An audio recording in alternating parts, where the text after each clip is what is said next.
San Francisco next year. So I see we're going to start here in just a few seconds. But for those of you who are here, I'd love to see in the chat why you're here. Like, what do you want to learn today? We're going to be talking about SEM. We're going to be talking about Google Ads. We're going to be talking about SEO and organic. We're going to be talking about how to coordinate them so they're not siloed. But I'd love to hear from people in the chat. What do you want to get out of the conversation today? If you put it in the chat, we'll touch on it, and you'll get what you want out of the conversation. So put in the chat what you're hoping to get out of the conversation today. So I'm going to get started, and soon I'm going to introduce my friend Alan, who's joining me for the webinar this month. But before I get there, I wanted to talk about why we're doing this month's webinar. What we wanted to do was to break down some of the silos between the paid side of search and the organic side of search. What Alan and I know that not everybody who does search marketing knows is that we lean on each other. When Alan and I are working with the same client, I'm looking at the SEM data to understand what's working in terms of keyword targeting and intents that they're targeting. What's converting? I'm looking at the ad copy that's doing well, that's getting clicks. And Alan is also looking at what we're doing on the organic side to understand where there are opportunities to optimize for paid. And then also, when should we be bidding on keywords that we're already ranking for? And those can be challenging decisions. But all of us who are working in marketing today are trying to get more done with the same budget or less budget. That's what our leadership is asking us to do. So one way to do that is to make sure that we're integrating and coordinating these campaigns in a way that 1 + 1 = 3. And in addition to that, we want to make sure that we're using AI tools when it can help us to get better results or save time, all of that good stuff. Now I want to introduce Alan Ceballos. Make sure I pronounce that correctly. And I've got to know Alan over the years that we've been working together on search. And one of the most interesting things I've learned about Alan is that he comes from an auto racing family, even has a father and a brother who have raced professionally. And there's a connection there between performance automobiles and performance digital marketing. So think about when you have Alex in your corner, when he's helping with your marketing. He's running your marketing just like a Formula One pit stop, like nothing but efficiency. But what is the real story there, Alan? Love it, Dale. Yeah, and I appreciate you for having me today. And ever since I met you at the Traffic and Conversion Summit here in San Diego, I think we've really kicked off, and Dale and I have been able to create good synergy between my agency and his as to what strategies we put together for our shared clients. And yeah, I mean, I love to have this conversation because there are so many areas of what we both do that really move the needle on revenue when doing these paid strategies correctly, right? And making sure that it aligns with the overall goals of our clients. So yeah, I mean, with the racing background, my dad was a race car driver, specifically in the Baja 1000 in Mexico. My brother and I grew up on the racetrack, and he went professional at a very young age. He's now the CEO of our agency, Jorge Ceballos. And yeah, I mean, when he retired a few years ago, 7 to be exact, we kicked off our digital marketing agency with the same intensity. Until this day, I was telling Dale that we kind of use that memo within the team members and everybody in the company culture to kind of perform like a Formula One team, especially in our niche, which is performance advertising. So being able to get maximum efficiency from our campaigns, but also drive promising results for our clients. So yeah, we really embody that performance kind of atmosphere as well as company culture within our agency. So a little bit of that, Dale. How about you tell us about your tell us about your award? My award. Award in the cow milking industry that you were telling me about. Yeah. So first of all, I told you that in confidence. But so in middle school, I won a cow milking contest at the state fair. So it turns out that I was quite diligent at learning the lesson there because I'd never milked a cow before in my life. And I was very diligent and I'm also quite competitive. So I won that one. But yeah, I'm just trying to think, Alan, what else have I told you that I might not want revealed publicly. But we will move on. So the way we're going to structure our conversation today, Alan is going to talk about SEM, how that's changing, what's working there, how he's looking to the folks who are working on the organic side to help him steer his Google ads and other PPC campaigns. And then I'm going to talk in a similar vein around SEO and how we're using SEM data. And then I'm going to have one or two quick demonstrations on how I process that data with AI. You're all going to get a bunch of AI prompts that we've put together at the end of this. And I'll demonstrate one or two of them during the talk. So Alan, you can share your screen and we will get started. Sounds good. And I've written down some of the questions here in my notes that we can touch on at the end. But I guess just to kind of kick off, I think the communication between your SEO team and your Google Ads team is super important. So we use the data that Dale's able to provide us to really make our decisions as to what type of campaigns we're going to put together in the future. So one example of that is that I kind of want to touch on before I go into the actual PDF is we had a home decor client who sold really high ticket items, right? So upwards of even $5,000 to $10,000. And a Google campaign that's just not very specific did not work for them. They onboarded with us, and we really kind of did our homework before actually putting together the initial campaigns. Through a series of what we kind of saw from the organic data is how much of the traffic was coming from competitor research. Due to the high ticket nature, it makes sense. Like they don't want to just kind of jump in and buy something they've never heard of. So what we kind of did because of that, and I'm going to say some of the competitors were restoration hardware, very luxury companies that were in the same niche, is we built our whole funnel strategy around that. So how can we show the audience looking for restoration hardware products that we're actually better? So that being said, a holistic search strategy ended up coming from that. Our search strategy before, or I guess their search strategy, because that was before they came with us, was not working. Like they were sending traffic without being that targeted. Then, with really competitor-based proper landing pages, especially leveraging the search terms of the competitors, we started taking over that market share. In April, they were about $20,000 in revenue, and then September broke above 160,000 in revenue just from our Google in paid advertising efforts with above a 7 ROAS, right? So that kind of just shows you the impact that you can make when done properly using the SEO data. And then if you don't do this, I mean, you're going to be less efficient in your ad spend. You're going to prolong your growth. And you're not communicating with what they're actually looking for. Therefore, you're being inefficient in your ad spend, right? So that being said, I'll kind of jump into the presentation now. Sure. Any questions, drop them in the chat.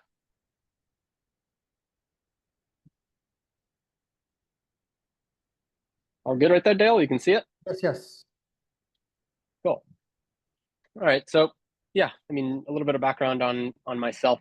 I own a performance growth agency, so really focusing on Facebook and Google ads and TikTok ads in particular, but within our strategies, really communicating with people like Dale, and also having the whole campaign support to really put together profitable, not only paid campaigns, but holistic marketing campaigns. So here's some of our recent clients at my agency, and then jumping into the first part of what I wanted to talk about today. So that's pretty much the main AI-driven Google atmosphere that we've used. I don't know why I see my name's coming up 2 times. You see that?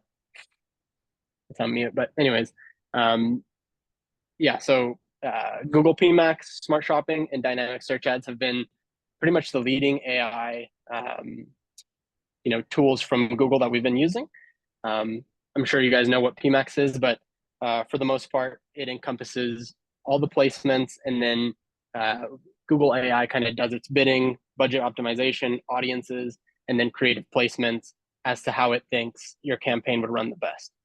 Smart shopping has been really good to kind of look through, your entire funnel and then give its take on as to who it thinks your target audience is going to be, right? So that's a little bit different than how we used to run Google Ads in the past.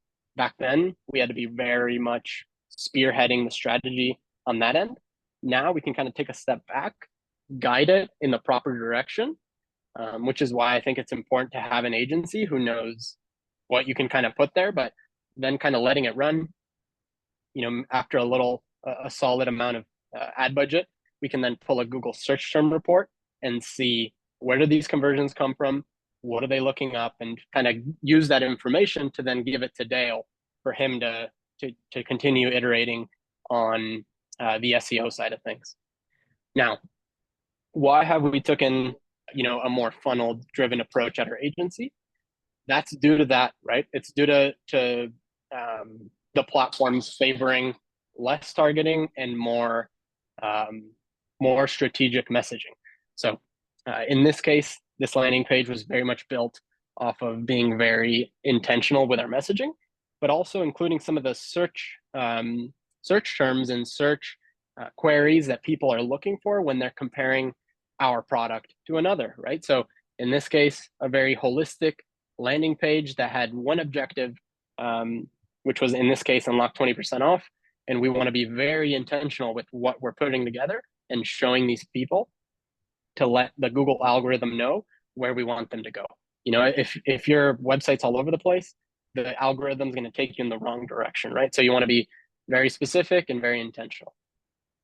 Now, here's the three things that I kind of always recommend that will bring you to Google advertising success. So not only having a good product with a good amount of brand authority, good branding, good market fit, but also how did we set up the campaign? Is the targeting how it's supposed to be? Did we give it the elements that it needs in order to kind of have that success? And then, ultimately the last part, which is landing destination, right? I think it's probably the most forgotten about when it comes to me auditing a store or a landing page. It's that they didn't optimize the landing page. They're not really putting attention to conversion rate. And that's kind of what I'm going to touch on the next part. So these three things make up the middle, which is revenue for your business. And question that I have is like, when you're doing the targeting, is that still keywords like back in the day when I used to do AdWords, or is Google's AI figuring out the targeting for you nowadays? Both. I think ultimately you need to test, right? So yes, you are doing it how you used to do it back in the day. But also, we have some campaigns that you kind of take the foot off the gas and you kind of let it take you in the right direction. You can set the boundaries, right? But we also test without, exact kind of direction on it. And then, ultimately you want to let the AI kind of see who's engaging with the ad, who's kind of spending time on it. And then it gives you results in that end. And then you can kind of start to see what queries come from that to make decisions on future campaigns. I see. And then what I'm curious about is, how do you look at when you are bidding on keywords that you're already doing well for on organic, maybe branded, maybe non-branded, but you're already ranking well on organic? Should you bid in Google Ads? Yes. I mean, it totally depends on like what exact objective of the company is. For the most part, you're trying to increase revenue on a entire basis, right? And if I kind of use the example always is, if you're in a retail shelf, would you rather just be in one placement or two? If it fits within your criteria as a marketer and the Google ad makes sense, then you want to be both, right? We're not going to be running an atrocious ad with an atrocious return on ad spend that just does not work for our business. But we will have both of those placements if it just makes sense for the business entirely. So yeah, I guess it's a case by case. I'll let you talk unfettered in a second, but we had a question come in about what's the right question to ask your agency or agencies that you're interviewing if you're trying to figure out, do they know what they're doing when it comes to Google Ads? honestly, an audit is probably the best. Like I think the right agency will kind of look at what you're doing previously and help you put together that initial strategy. Because if not, then I mean, then you're kind of just waiting to see what they come up with afterwards. Where I would rather, if I was interviewing an agency, uh, the first 2 or 3 calls should be us actually talking about what we're going to do and them showing me, and then we can get onto the engagement. I see. That makes a lot of sense because Yeah, a lot of agencies, when you first meet them, they're going to give you like a boilerplate deck. Here's how we do it. Now sign here and write us a big check. And what you're saying is ask them to dive into your account and let them impress you with some recommendations that everybody gets excited about, and then you might want to move forward, but not that's until right. they come up with some recommendations that you're excited about. Yeah, and if you have never ran Google Ads before, then at least start to put together that initial plan, right? And even if it's not in the most formal way, just enough for you to understand, like, okay, in the first 3 months, this is what we're going to achieve. Um, in our agency, that comes in the form of a media plan where we kind of break down that entire process. But yeah, all right. Continuing here, I just wanted to throw in these two like little hacks that we like to include into our product pages. Um, so, really intentional where you're driving traffic. Now, as a Google performance marketer, if our AOV is not in place, which means average order value, the Google campaign will not work. Like, and that goes the same with Facebook or TikTok or any other platform that you're running, right? You cannot justify crazy low cost per acquisitions, especially if your product is in a range where you don't have an expensive product, right? So in this case, I think this will help you guys a lot in Black Friday, which is like a really quick implementation that you can do to increase your AOV immediately, which is giving your customers the opportunity to either buy more of your product or to subscribe if they want to. Now, we obviously put an incentive to it, which is a tiered discounts. So the more that you buy, the bigger the discount is. That being said, in this case, 20% off was on the 2-pack because we wanted to push people at least there. And then higher was bigger discounts, so 25 and 30. One more thing, when it comes to the actual SKU of the scent, we like to include it here on the same product page. So instead of them having to navigate your website, getting lost, it's all in one place. You have your very specific buy box with all the elements that you need. Now, communication between your SEO and Google team will lead to 6 things pretty much. Improved keyword strategy, an increase in revenue, ad spend efficiency, a unified content and landing page strategy. So then you're kind of with less resources driving the business forward, data-driven decisions. And then through Dale's information, we can start to see what's driving a lot of organic traffic, but not many conversions. And those can turn into negative keywords from our perspective on the Google side. So here's a little hack that we use on SEMrush. So in this example, pre-workout was the big heavy word that we wanted to kind of understand what our competitors were doing. In this case, the third competitor has 17 references of the keyword. Now we can kind of jump into these landing pages and see exactly what they're doing so that we can implement that into our strategy and compare what we're doing on the offer side of things, but also on the design and also on the pricing, and make sure that we're being competitive within our advertising, and then communicate that to Dale on the SEO side for long-term ranking. In the same kind of language here, looking at GA4 and making sure that the organic as well as paid traffic is converting and working in our favor. So we can kind of make decisions as to where to go from there, right? Where should we be sending traffic, and where can we put additional resources to send traffic in the future? And Alan, we do have a question that came in around automation tools, maybe AI automation tools that are available or you might be using with Google Ads, with the Google Ads platform. Is there anything that you're aware of or you're tried or you're actually using? Automation tools. When it comes to exactly what, like the actual platform itself, or like higher Yeah, conversion. and I know that like Google Ads is an AI platform itself nowadays. Yeah. So it might be more like what's available within Google Ads. It's the Right. Performance Max campaigns and anything else, or even in Google Analytics. But is there anything AI related within the platform that you're using? Yeah, I would say it's the first three things that I touched on. Um, Smart bidding is also something huge within AI, within Google Ads that we've been utilizing a lot to make sure that like bidding back and forth can be done by the platform itself. But other than that, I don't know of any tools that we're actually implementing into Google Ads that are driven by AI. All right, all right. All right, so yeah, so I mean, here I wanted to show the Google Keyword Planner, which is a tool by Google that we really use to kind of find new keywords that we can go after, but also communicate to Dale to kind of implement into the overall SEO strategy. Now, this is an example of a client who had gaming verbiage on his landing page and product pages due to the nature of the product, which was a supplement that you take in order to have maximum focus. But the traffic that we were getting from the organic side was people looking for gaming gifts, right? Which has nothing to do with what we were selling. So this is a good example of something that we learned from the SEO agency to kind of implement into the Google campaign to make sure that we don't receive traffic or that we don't pay for traffic that is not intentional and is not going to purchase. So we learned this because all the gaming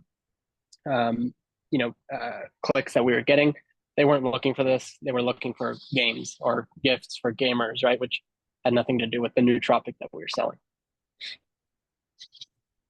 Now, using SEMrush, we can also see where our competitors are ranked. So in this example, we can kind of see where our next step should be and where we can start to chip away at our not only Google strategy on the immediate end, but our SEO strategy in the long term.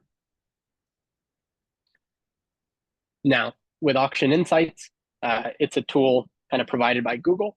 We can also see what market share we're taking on the keyword end to make sure that we are making strides at being the kind of leader in the keywords that we want to go after. So we usually monitor this month over month to make sure that we're going in the right direction and we're taking more of the placements that we want to show up in front of. All right, Dale. So that's it from my end. Yeah, here's my mobile phone. Go ahead. No, you go. You finish it. I was just I was getting just gonna ready to say, back you up. this is my mobile. In case any of you guys want to write it down for any quick messages, or I could even dive into your ad account or have a little strategy call there put together that we can review what you guys are going through. But yeah, that's about it, and Dale. I can't stress enough. Like if you are doing Google Ads and you've got some questions, you're unsure about whether you're getting the performance that you really deserve out of your Google Ads account, it doesn't cost you anything to have an expert like Alex. Oh my goodness, did I forget your name? Alan. It doesn't cost you anything to have an expert like Alan just dive into the account and do an audit and see if Alan comes up with something some genius, right? Like some magic, something that you're really excited about. And Alan, when you're going through just then, like what you're doing on the Google Ad side, I really want to stress, like what I salivate over is the search terms report in Google Ads. So basically when I can, and the reason why is because like what I wish Google would give me is keyword data that allows me to track all the way from keyword to conversion. And we don't have that on the organic side. We can do that from like organic page landings, like pages to conversion or pages to revenue, but not keyword all the way to conversion or revenue. So when I'm working with, when there's also a Google Ads account, I can grab the search terms report, which will have a conversion column. And I can show you guys in a little bit like how I do that with AI, but that's like very helpful to me on the organic side. And then also keywords. Like I want to know when you're doing your research, Alan, like you're looking at the keywords that your clients' competitors are bidding on. And that's huge because we have to assume that the competitors are rational, like they're spending money on keywords that are converting well for them. So for me, Hmm. when I'm doing SEO, I want to know my clients or my brand's competitors, what keywords are they bidding on? Because those are the keywords that are most likely to convert for me because they're converting for our competitors. So that is important. And we're looking at like SEMrush data, Spy Foods, or Hmm. anything else you use for that data, Alan? For Not that I can think of. Okay. Yeah, not that I can think of top of mind, other than the native Google platform and SEMrush. But yeah, I mean, that's why I think, using your paid agency as like almost like the experimental like guide in order to make those SEO decisions long term that's why it's so powerful, because then you can even kind of ask us for, like, we can collaborate on a test that we think would be valid, and then if it works, then you can continue to develop that long term. Yeah, and I also wanted to mention that we often get heat maps from like landing page studies. So where are Hmm. people looking? Where are people scrolling and this is on the PPC side, so the Google Ads landing pages, and we'll get like a heat map of the interactions on the landing pages. And that helps us a bunch because we know what headlines people are drawn to, what messaging is working, all of that good stuff that we can use for calls to action and headlines to drive engagement on the organic side, which is going to help us to get rankings and traffic and conversions on the organic side. And another thing I want to mention, and we've used Alan for this in the past, if you have the budget for Google Ads, one shortcut is to spend some money on a keyword before you optimize for SEO for that keyword, so that you Hmm. get some traffic, see how it converts, see if your calls to action are working on that traffic. If you can get it to convert, then you understand the intent. The intent behind that keyword is what you thought it was, and you might as well go ahead and do the organic optimization.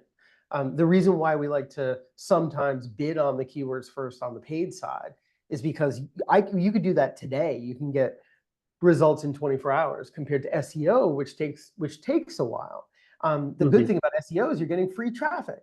The bad thing is it takes a while. So sometimes you want to spend a little upfront to make sure that it makes sense for you to optimize on the organic side. And another thing that Alan and I talk about is looking at the ad copy that's working and using that messaging for CTAs and headlines and all of that good stuff. So I am now going to dive into, oh, I'm not sharing my screen. So I'm going to first figure out how to share my screen, which I think I have figured out right here. I'm going to answer. We got a question by Sarah. Yes. Would you Yes. approach anything differently in the B2B space? Um, the reality of the answer is no. It just might take. It's a different CTA, right? Like your call to action might be a little bit different. Whether that means capturing data first and then continuing with an email marketing sequence. Usually in B2B, that sale needs to be nurtured a little bit more, and maybe the ticket or the CTA might be like, talk to an expert or a bigger ticket item. So I would say no. I would just say that the intent is different, and you want to make sure that you have planned what happens after that conversion. Because in the B2B space, it usually takes a little bit longer. And we expect like lower search volume, and often in the B2B space, we're doing account-based marketing. So we're doing ABM such that we might be doing more of a brand awareness campaign on the Google Ads side and then reaching out directly. It just depends on what you're doing and how Google Ads and organic fit in to what you're doing.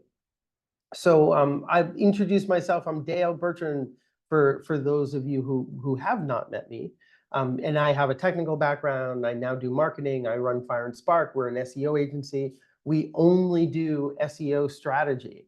So we're quite good at the basics, which is like technical SEO and on page, but we are world class when it comes to, and I think in a class of our own, when it comes to like content for SEO and also authority building, which is where we really shine because we are conversion focused, because conversions is what matters, not just rankings and traffic for SEO. But we only do SEO, so we don't pretend to be world class at anything else. And we have some clients that we've worked with, and they all have logos, so that's why I showed them up on here. So I wanted to talk quickly about the keyword research trap and how I use Google Ads data to help me out of the trap. Now, this summer, I went to Google and I typed in outdoor lights into Google because I was looking for something. But my question for you guys is, what do you think I was looking for?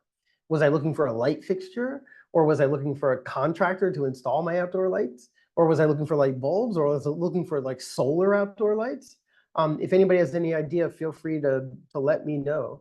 You can put it in the chat, or you can just wait for the big reveal, which is coming. This is what I was actually, a lighting fixture, says Jessica. It's a good guess.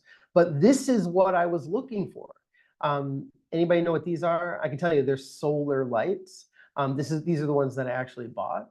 The reason why I'm showing you guys this this example here is because when I typed in outdoor lights, you didn't really know what I was looking for. Like there was intent behind that search, and you think of it as like hidden context that we don't know about when we're just bidding on a keyword, getting a bunch of traffic, or optimizing for a keyword, getting a bunch of traffic. There could be many different intents behind it. And for the lights I was looking for, there was much more hidden context. Like I was only looking for solar lights. I didn't care if they were too bright, and they had to be silver to match the old ones. They needed to be 3 inches wide to fit where I wanted to put them. And the screw holes had to be 2 inches apart. This is all context you would never, ever know from just looking at the keyword. But this gets us to the keyword research trap, which is a lot of times when we're doing keyword targeting, we're looking for relevant searches. But relevance isn't enough because they don't actually, or they might not actually have the intent to buy what we sell. That's a problem. So with intent targeting, you're focused on like high intent searches. And that's people who have the intent to buy what you sell. And in this case, it was solar lights. I could go online and looking for outdoor lights, but if I have the intent to hire a contractor or the intent to look for a light bulb, I'm not going to buy your solar lights. And then also with keyword targeting, it's really about traffic, where you're going to go after high traffic keywords, not necessarily prioritizing customer needs.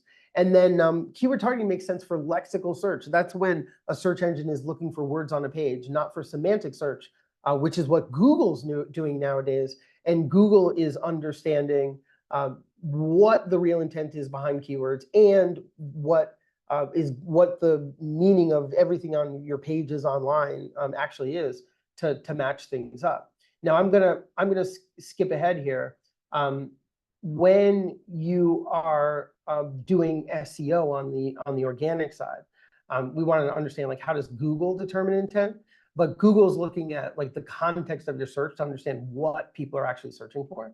And then Google's looking at engagement. So when somebody types in outdoor lights, on average, what do they usually click on? So Google's able to see what the real intent is behind that keyword. And then semantic analysis. Google can look at the words in the search to understand what they mean. But for us as marketers, how do we understand what they mean? We can read the results, like type a keyword into Google, see what's on the search results page.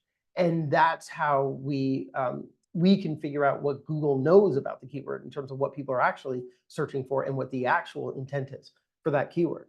And not only reading the results, but we can ask Gemini. Gemini is related to Google's AI that it uses for search. So we can just ask it what it thinks the real intent is behind a keyword. And then you can ask your customers, and this is really the best way to do it, because then you know what your customers are searching for when they're making a buying decision for the type of product or service that you sell. That's really important. So what we're gonna, and then Google Ads. How did I forget Alan? So there's also Google Ads, which in my case, I love to see a search terms report from the Google Ads account. Because if I see conversions in that report for particular terms, then I know that it's the right intent because we're actually seeing conversions on that keyword. And that's really important.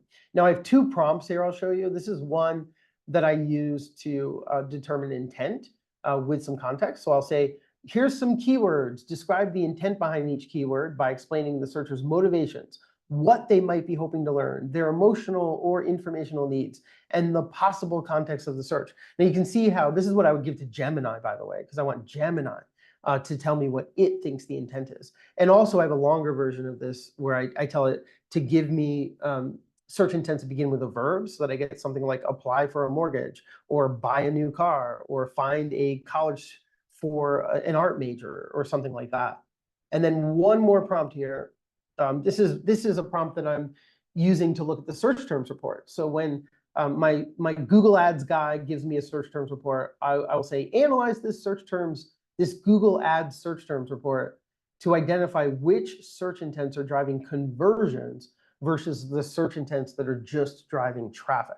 And what I love about this is it'll give me a nice, concise answer and help me understand what intents I should be going after and which I should avoid because they're not actually converting on the Google Ads side. Now, one last thing I want to mention, and then I'll do a quick demonstration, is when we're looking at search intents, like we're also using these search intents to help us with our calls to action on your PPC landing pages and on your SEO for your organic. So if the intent we're going after is someone who wants to find a card with travel perks, this is like a credit card, they might type in travel rewards card, something like that. Instead of apply now, a better call to action would be something like compare cards. And this is where I would look to Google Ads, where I want to understand what ad copy is converting really well on the ad side, so I can use that as my CTA messaging on the organic side. And then last thing I'll say about that is you want to make sure that you have the right call to action messaging for each stage of the customer journey, and that's something else that Google Ads can help you to see what's working for the different stages of the customer journey. I also want to mention that we're testing a bunch of interactive tools for conversion. Like you can imagine a mortgage calculator that dumps people directly into the mortgage application after it gives them the payment amount that they could expect every month. But we've been creating a lot of these different types of interactive tools. Like I created one that was, how much should my SEO cost on a monthly basis? And those are interactive tools that can help big time with conversion. Now, the reason why I had demonstrations up here, I'm going to move some of this stuff out of the way. And Dale, you got a question before you yes. move into that part. Do you simply me. copy and paste the entire search terms report into the prompt, or how do you actually get that AI feedback? Oh, I love it. I love, give me 1 second here. I love Cybele. I'm sorry if I'm pronouncing your name wrong, but I love that you asked this question because that's what I was about to do. So you and I are like totally in sync here. So I will show you what I do. I've been using a combination of Anthropic Claude and ChatGPT, and I'm going to show you why I like Anthropic Claude so much. Claude is an AI tool. It's just like ChatGPT. It's almost the same thing, except they have an additional tool called the Workbench where I can generate a prompt.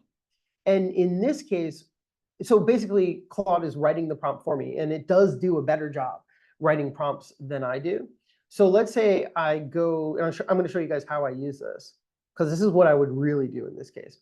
I would type in something like, I want a prompt that generates insights from a Google Ads search terms report that can be used to optimize an SEO campaign for conversions.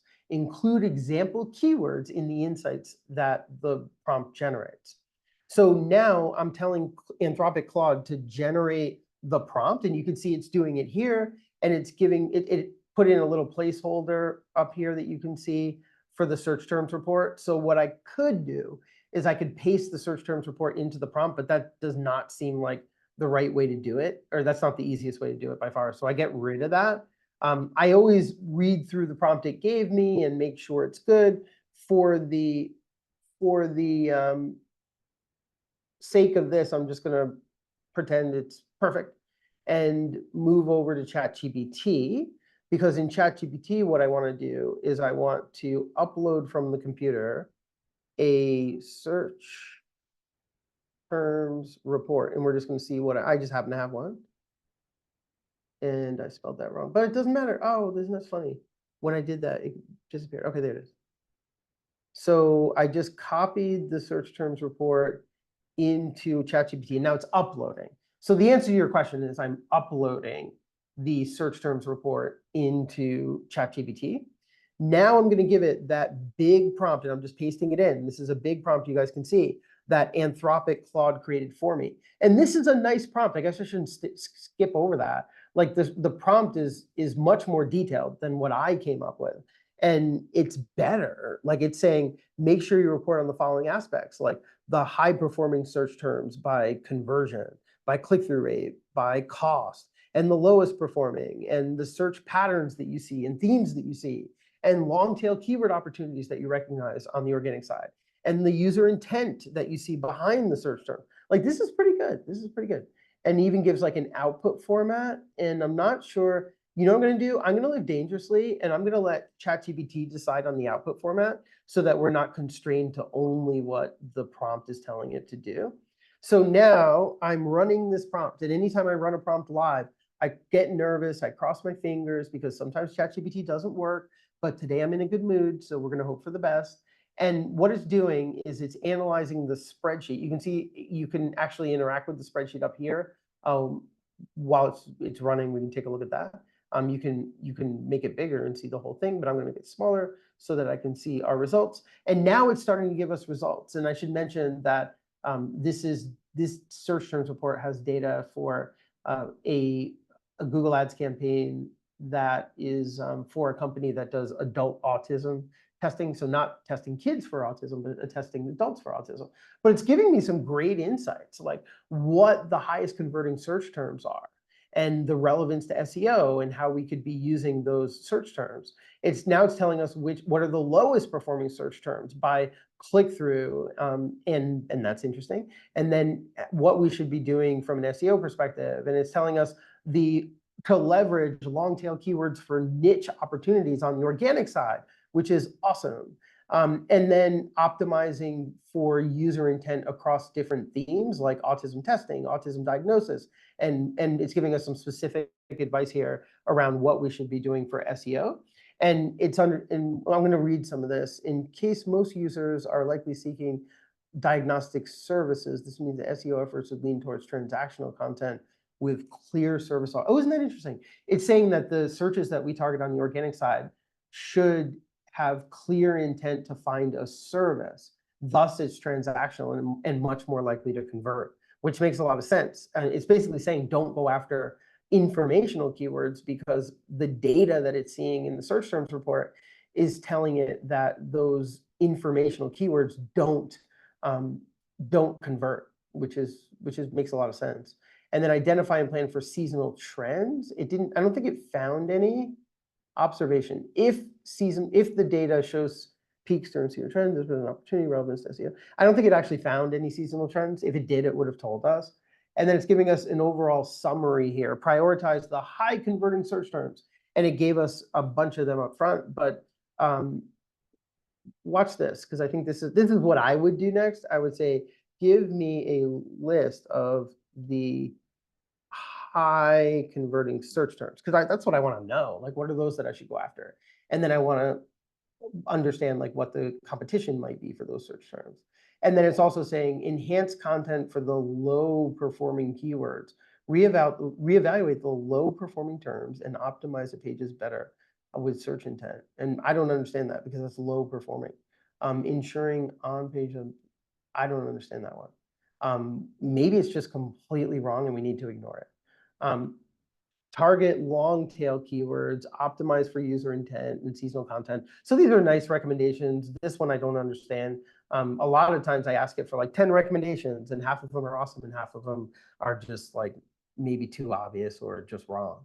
But that's fine. Now here what it's doing is it's giving some search terms.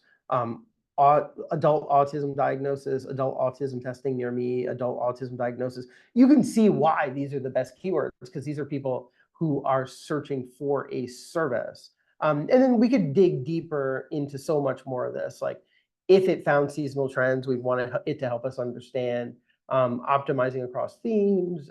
We could just dig more into it. If anybody has any questions about this and how I'm doing it, feel free to put it in the chat. I'm going to give you guys one more quick example, and then we'll answer some questions, and then we'll be out of time for today.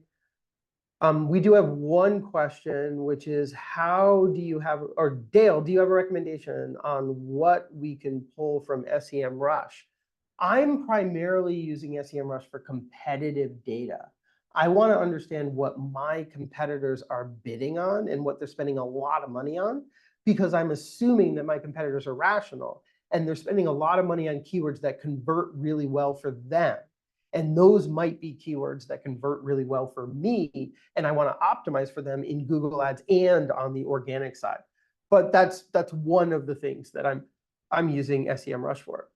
Now, for this second demonstration, I'm going to go back to the generate a prompt in Anthropic, because this is what you can write your own prompts. I'm just showing you guys the shortcut. And I'm saying analyze a high-performing Google Ads landing page and provide detailed suggestions on new pages that we can create on the website that would perform well organically in search engines for SEO. So the idea here is we'll give it a high-performing landing page. I'm going to type in supplements into Google to get just like some random supplement fact sheet landing page, because these supplement guys, oh geez, that's not a good one. The people that are bidding on supplement and vitamin keywords tend to be very sophisticated with their landing page. Oh, isn't that interesting? I don't see any landing pages. I'm going to type in vitamins. Maybe Google caught up to them. So personalized vitamin packs. So I'm going to show you guys just real quick before I paste this in. This is a landing page that is obviously bidding a lot, and they're paying a lot of money for a vitamin keyword that is really valuable. So I'm just guessing that this is a well-optimized landing page. So now I have the prompt that Anthropic generated for me. It wants me to paste the landing page URL and the keywords. I'm not going to give it the keywords. I want it to kind of infer the keywords from the page, so I just delete that. And then for the landing page URL, I'm just going to put it in here. I'm going to get rid of the garbage because that's strange. So this all looks good. I want to see what it's going to do for the output. It's going to give page suggestions. These actually look good because it's giving me the page idea, the title, the description, some keywords, some interlinking, some SEO recommendations. Yeah, so that's fine. So this looks good to me. So I am going to paste this into ChatGPT. I'm going to open up a new window. And this has everything in it, including the landing page. So we're just going to run. This is a live demo. Sometimes live demos don't work very well, but I'm feeling lucky today. So the first thing that ChatGPT is showing us right now is it's analyzing the landing page that I just gave it. And I want to make sure it's able to fetch the landing page. And it looks like it was. Someone's asking me if this works. Yeah, it looks like it did a good job fetching the page, because I can see that it's got the right information. Sometimes the way it screws up is it doesn't fetch the page at all. I don't know. We've got a question here. I don't know if Claude is free because I pay for it. I pay $20 a month. And then with the free version of ChatGPT, I honestly don't know if you can do this in the free version of ChatGPT, because I pay for it. I pay $20 a month. I think you can. I think you can. So here, this is more of the analysis of the landing page. Now what it's giving us is some page ideas. Oh, it stopped. I don't know why it stopped, but it only gave us one page idea. When I ran this morning, it gave me like 10 page ideas. So you can rerun it and ask it for more. But one of the page ideas that it's giving me is to an organic page that is a guide to personalized vitamins and how to choose the right supplements for you. And it's telling us what the description should be, and the title, and the target keywords: personalized vitamins, how to choose supplements, vitamins for sleep, vitamins for energy. So you can see how if you've got someone like Alan working on your Google Ads and working like heck to optimize landing pages, then you can use a prompt like this and point it towards one of those landing pages, and it'll give you 10 ideas for organic pages that would rank organically for this keyword. So we're almost at time here, but I'd love if anybody has any questions, put it in the chat or the Q&A, and we will. And Alan, I'll give you a chance to chime in here on anything that you've learned or any questions that you've seen come through. Yeah, so one of the ones that came through is, do your clients run sales? Um, I like to rephrase sales into offers. At the end of the day, an offer is a gift that you're giving a potential new customer, right? So I like running cold offers for cold customers, people who have not worked with us before, right? So it's someone who's kind of being introduced to your brand, and in return, we're giving them an offer. So to answer the question, yes, we do. We run strategic offers throughout the year, depending on where we're at in the calendar year. So, we're going into Black Friday. We've already started deploying a lot of the Black Friday, Cyber Monday strategies early. So that doesn't come in the form of like a crazy ad. Right now, we've started building VIP lists and capturing data, so through email, so that we can make sure that going into this season, we have people who are warmed up, interested in our products, and are ready, for the shopping season to actually make that purchase decision and take advantage of an offer, which we typically call that like a marketing squeeze, which is when you're kind of gathering data and then you squeeze everybody into conversion due to a marketing opportunity. And you can do that throughout the calendar year, depending on, marketing opportunities that you want to set up. So yeah, I just wanted to answer that question. But no, other than that, Dale, I think it was super educational what you were sharing, and I mean, totally makes sense, right? I think just to piggyback off of what you said too, the landing pages that these brands are creating, there's a lot of resources that go behind the actual development into that landing page. So if it can be the best of both worlds, really efficient for the paid side, but also very efficient for the SEO side, it's like a double-edged sword, and we can really make an impact without kind of breaking the bank in that aspect. And I want to point out that we have my AI recipes PDF. So I showed you two of the recipes. There's a lot more recipes in the PDF. You can email me for them, dale@fireandspark.com. We also have them on our website. Someone on my side should drop those. Oh, and then Azul has the link. That is wonderful. Azul is always there when I need her. But you guys can grab the PDF with a bunch more of those AI prompts that you can just copy and paste. And then the last thing I want to say, I should have mentioned this earlier, is I wanted to show you guys some quick examples. So I was only giving it one URL or just the search terms report. But typically, the gold standard is that I would take a search terms report for a client and an export from Google Search Console on the organic side. So that's SEM and organic data. And what AI is brilliant at doing is combining them. So that now when I'm asking AI to give me insights on the campaigns, it's giving me insights on search, paid and organic. What are the gaps in our coverage? Where are we bidding in SEM where maybe we should be optimizing organic or the other way around? And that's really the gold standard, giving it the search terms report from Google Ads and the same date range, by the way, in Search Console to do the analysis that I showed you in Google Ads. Right. And to answer Jessica's question, the data that Dale put into ChatGPT was the search term report from Google, which your ads person will be able to give you, and it kind of breaks down everything Dale's talking about. Yeah, it's beautiful data. Like, it's wonderful. But you only have it if you have a robust Google Ads account. And that's basically the data that you're paying for when you're writing those big checks to Google and buying the Google founders another jumbo jet to fly around the world a few times. So we are nearing the end of our time here.